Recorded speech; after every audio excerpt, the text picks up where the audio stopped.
Hello, welcome to a very special edition of Community Pulse. With me today are a distinguished citizen from Helena and a very distinguished visitor from Tanzania. And we're here to talk about their program, a nonprofit organization based here, working in Tanzania, called Compassion Tanzania. So let's start with you.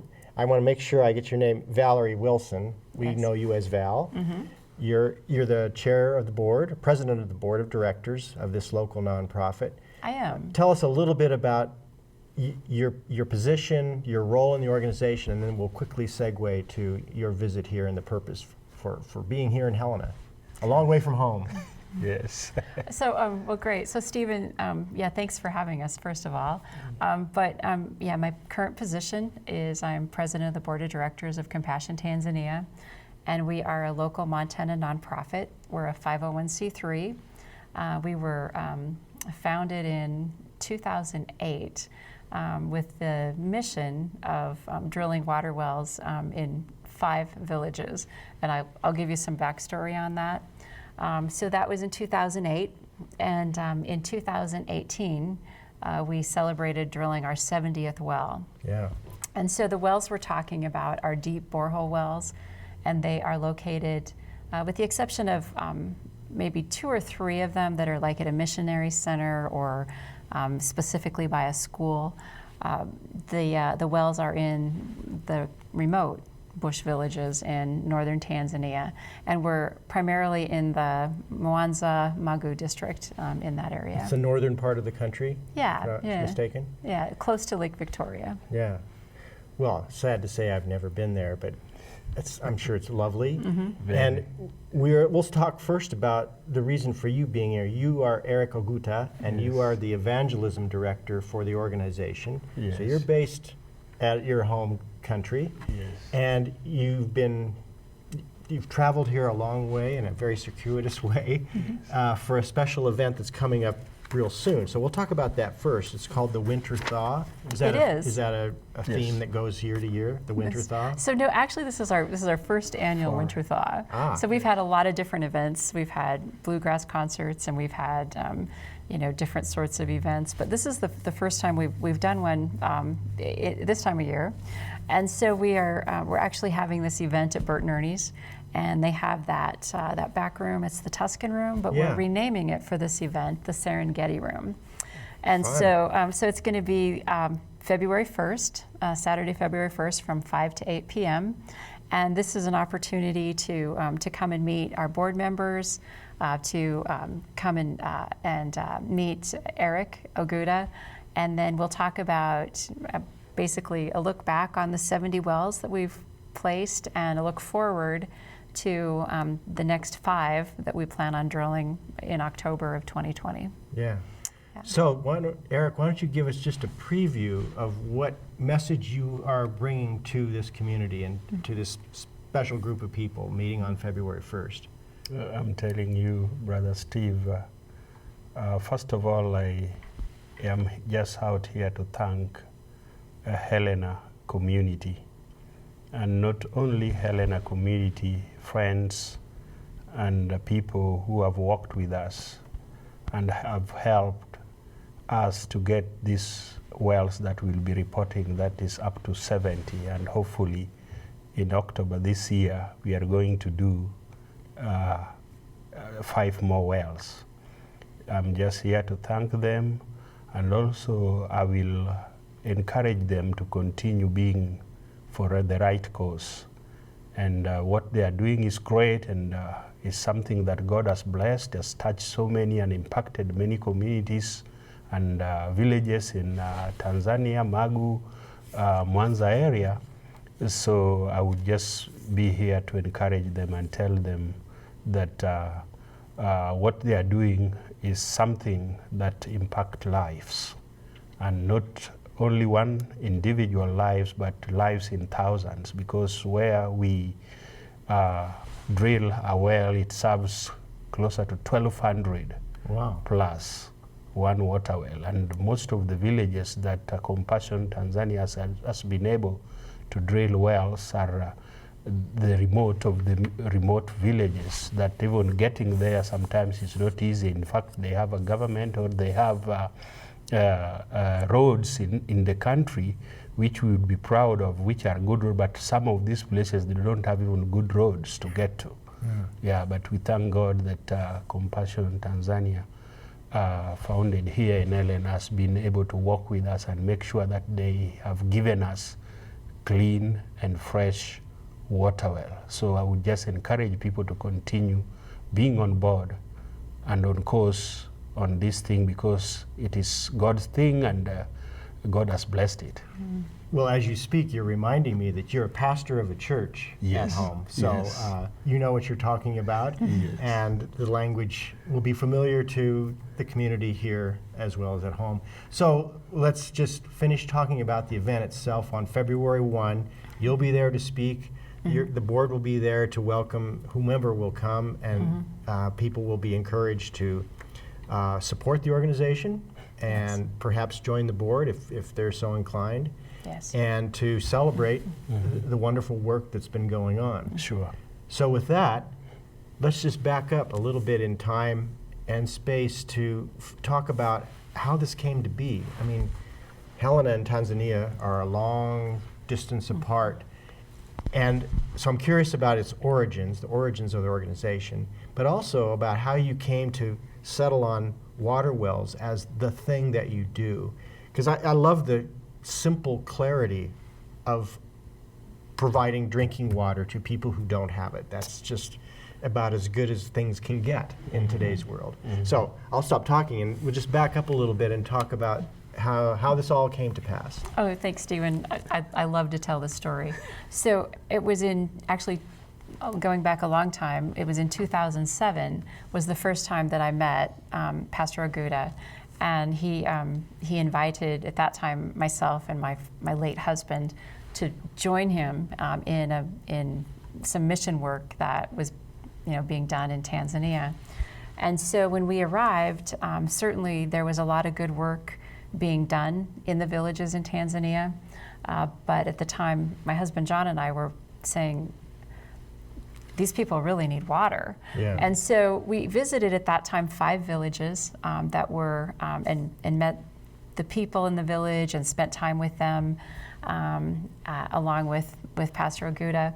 And when we came back to Montana, we tried desperately to team up with someone that would maybe do the work. So we were thinking, this work needs to be done. Hopefully someone else will do it. And It does take expertise. Exactly. But as it turned out, there was Engineers Without Borders was doing great work in Kenya. There was another group that was doing, some really good work in Uganda. There was another group that we thought might work, but when we looked at their books, they spent a lot of money sending Americans back and forth between the continents. And so at that time, 5 Helena people got together and thought, well, maybe we could start our own nonprofit and raise enough money for 5 wells. And that was our entire goal. And so that very next year in 2008, Compassion Tanzania, with Pastor Aguda's assistance, drilled their first 2 wells. In 2009, we finished numbers 3, 4, and 5, but the work continued. And I think it's a lot, to give a credit to, not to any of the expertise of the board, because none of us were particularly able to raise money or knew anything about drilling wells, but just, along the entire way, God just provided, the hydrologists and the well drillers, and then the people that understand the importance of water, especially in Montana where we have such fabulous water, and we live in it's such easy to take water for granted where we live here. But the thing is that everybody really likes this project because it's so practical, and it impacts the lives so much of the people in the village. And all the pictures that you see of the children and the women going to these dirty water sources and putting the buckets on their head and walking home. What still happens is that the women and children still put the buckets of water on their head, but those sources are closer and it's clean water. Yeah, it's a world of difference. Yeah. And we were talking before we started talking formally here on the show that one of the wonderful things about your organization is that the money that people contribute to the effort goes to the effort, that you have very, very low administrative overhead, and that's supplied by contributions from yourselves and friends. That's true. If somebody wants to get involved in Compassion Tanzania, they can be assured that their investment is going straight to the need and the practical result of drilling wells in Africa. All of our team's expenses, they have to pay their own ways when they go to Tanzania. And usually being on the board, I mean, we're looking for board members, but to be honest, it costs you time and it costs you money because, a lot of our flyers and all of this, they come out of board donations. Yeah. So, Eric, let's talk a little bit about your role as evangelism director. Yes. What does that mean to the layperson who's curious?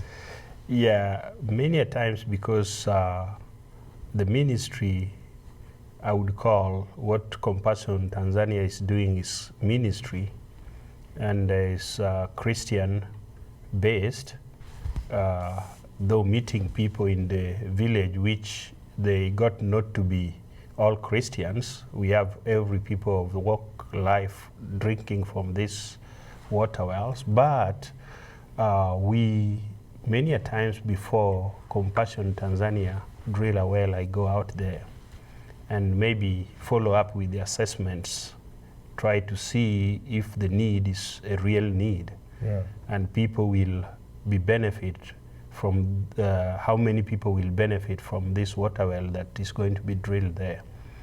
And sometimes I visit with the churches around there, also check them out and see if they are teaching and preaching the right gospel, because nowadays, there are so many things that can come up.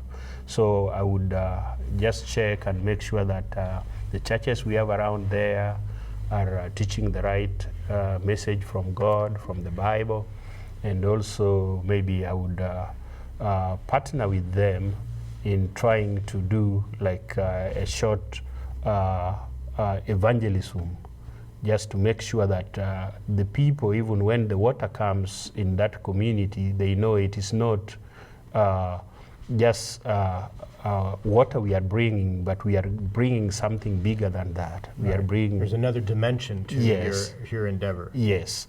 So doing that, also after the water has been drilled, we do dedications, which means we have to call the churches which are there. In fact, if at all there's no good, solid Bible teaching church in that community, we make sure that with the evangelisms that I do there, we try to follow up, and we can even start a local church within that community.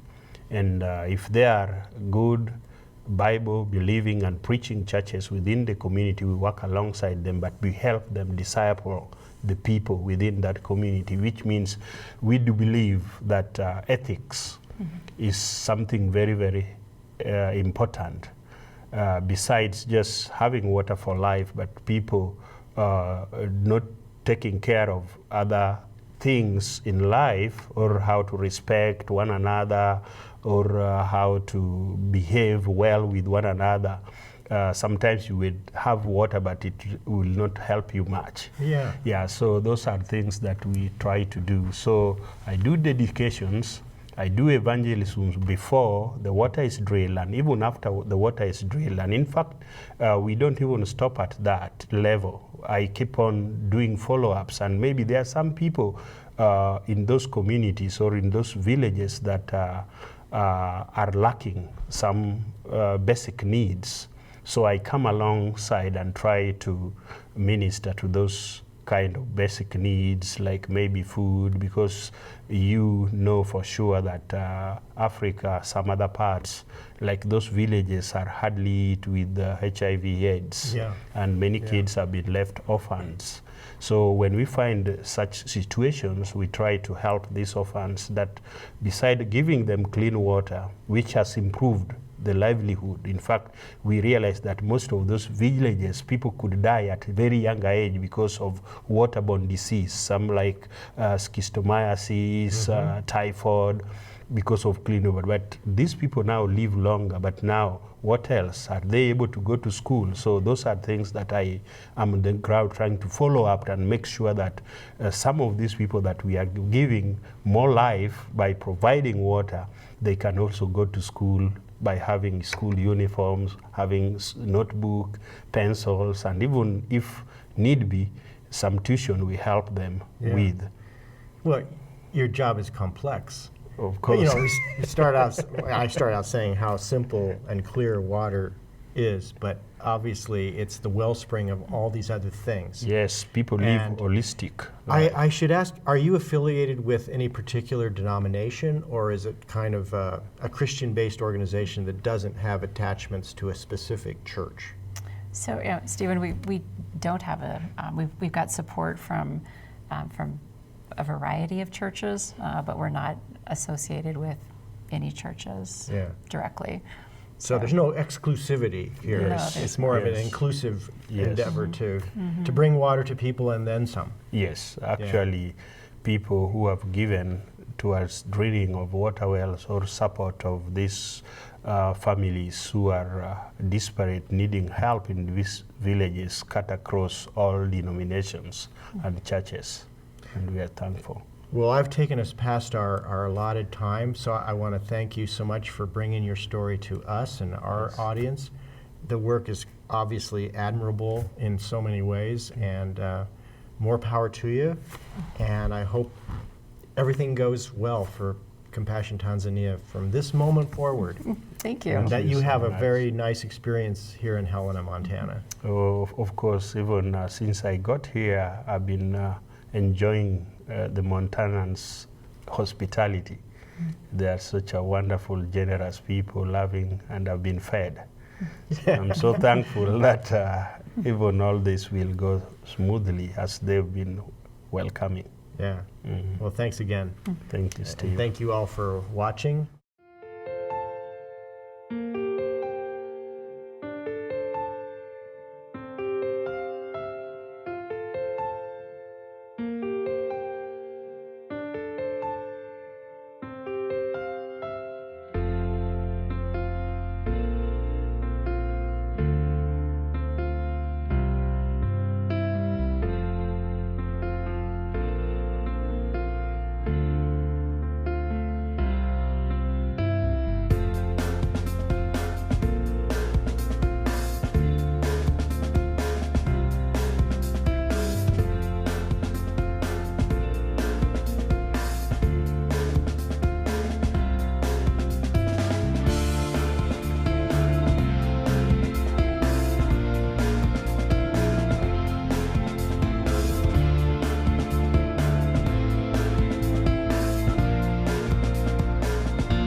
How are you? Are you waiting? That your mom is with the water?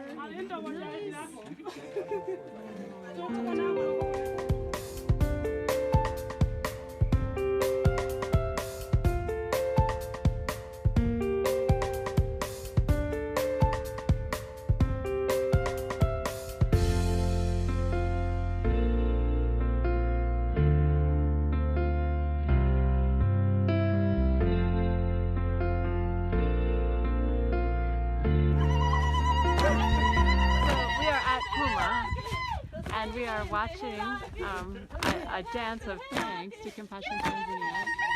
And you will notice, and my beautiful Dada, the sister in the middle, singing and dancing with the operations director and our driller, Erica Guta, and celebration.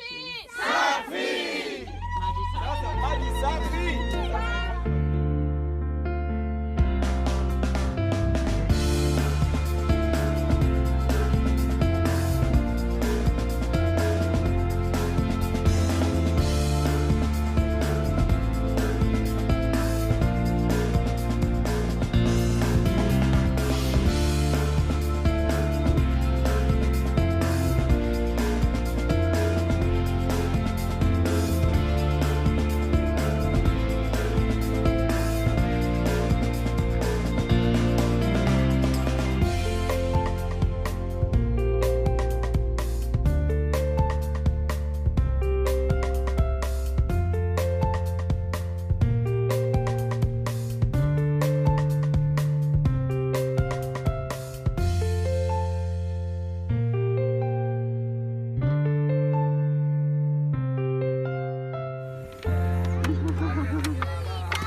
Asante.